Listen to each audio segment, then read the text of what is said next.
Taking the United States as an example, it is unlikely that such students will learn English solely through unmodified content instruction. Their level of understanding of English may be insufficient for them to fully comprehend mathematics or social studies as it normally taught to proficient English speakers, irrespective of whether a transmission of knowledge, pouring nuggets of knowledge into empty heads approach or a progressive discovery learning approach is taken by the teacher.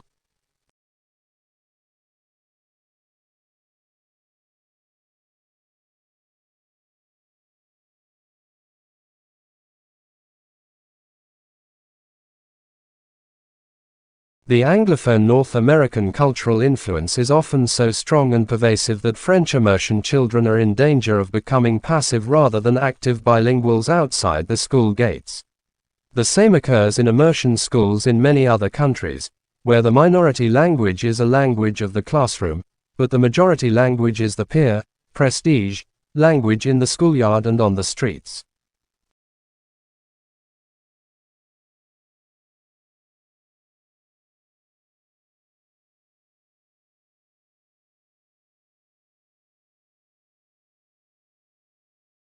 The curriculum tends to be the same for immersion children as for their mainstream peers. While immersion attempts to cultivate empathy for a student's second language culture, the immersion curriculum has hitherto tended not to have major distinctive components to develop such empathy and participation. For example, in Canada a no challenge is that French becomes the language of school and English the language of the playground, street and vocational success.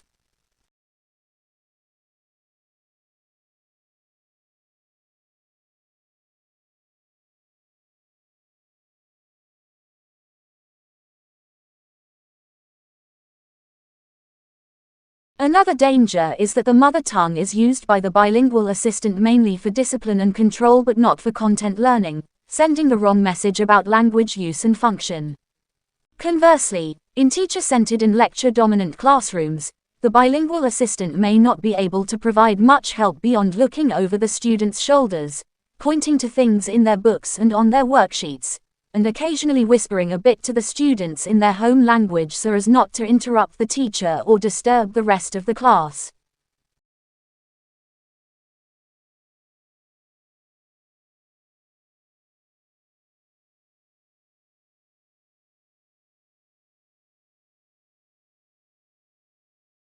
It has often been thought preferable to separate languages in instruction rather than to mix them arbitrarily during a single lesson. Sustained periods of monolingual instruction will require students to attend to the language of instruction. They will thereby simultaneously both improve their language competence and confidence, and acquire subject matter. However, if mathematics, science, technology and computing are taught in English, will the hidden message be that English is of more value for scientific communication?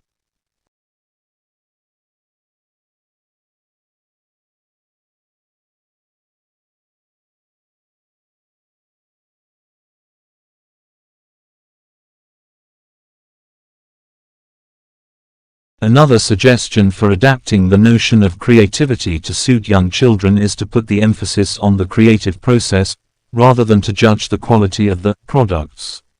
This is because young children may not have developed all the skills they need to achieve a successful creative outcome.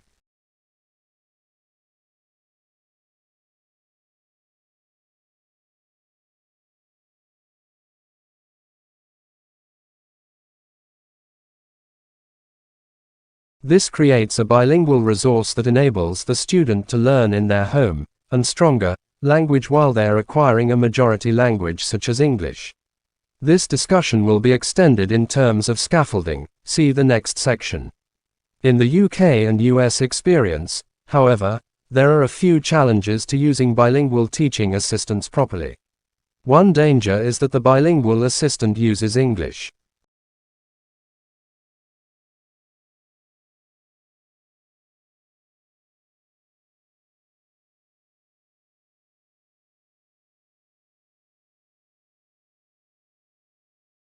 In this section we shift our attention to language majority students in bilingual immersion classrooms. Bilingual immersion is a strong form of bilingual education and begins with the formidable task of teaching language majority students through the minority language. Bilingual immersion classrooms typically target language majority students who begin as monolingual speakers of the majority language.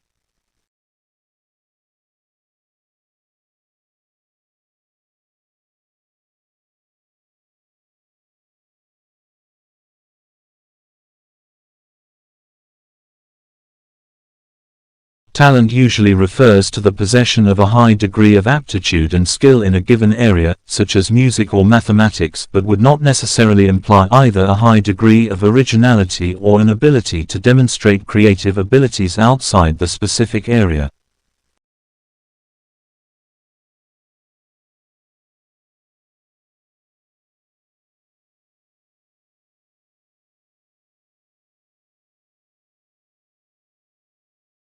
One solution to a lack of suitable bilingual teachers has been to hire bilingual teaching assistants who work, especially in the early grades, under the guidance of the mainstream teacher and typically can speak the home language of some, most or all of the bilingual students. In the United Kingdom, such support workers help the very young, newly arrived and slower learners, often working with small groups.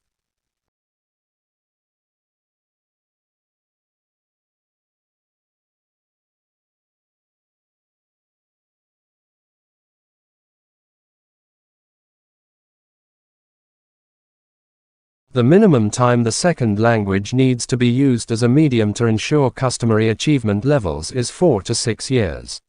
Around the end of elementary schooling, immersion students show equal or higher performance in the curriculum compared with their mainstream peers.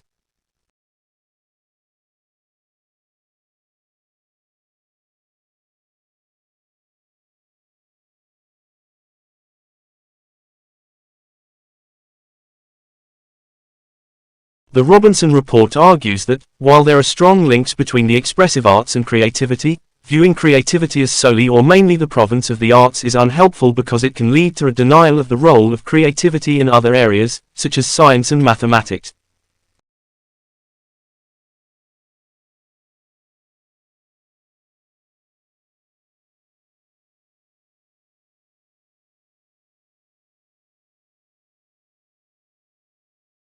Schools and classrooms are highly complex organizations.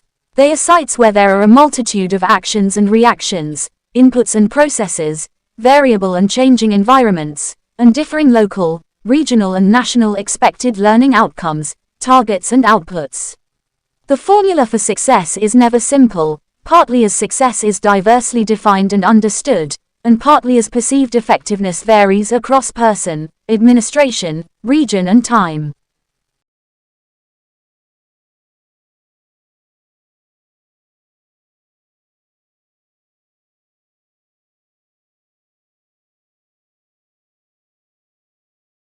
Also, the mixture of factors affecting effectiveness is so complex that simple recipes are impossible.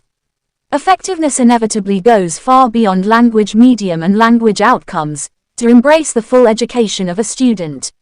Ultimately, effectiveness is about what is deemed best for the child and society, and not just for the future of a language. However, there is sufficient international research, grounded wisdom and accumulated expertise to make it possible to suggest key factors.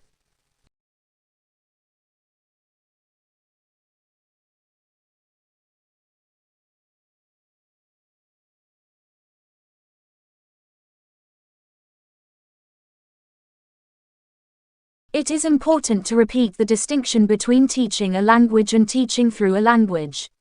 Language acquisition in bilingual immersion, heritage and dual language bilingual programs is mostly through a second language being used as a medium of instruction.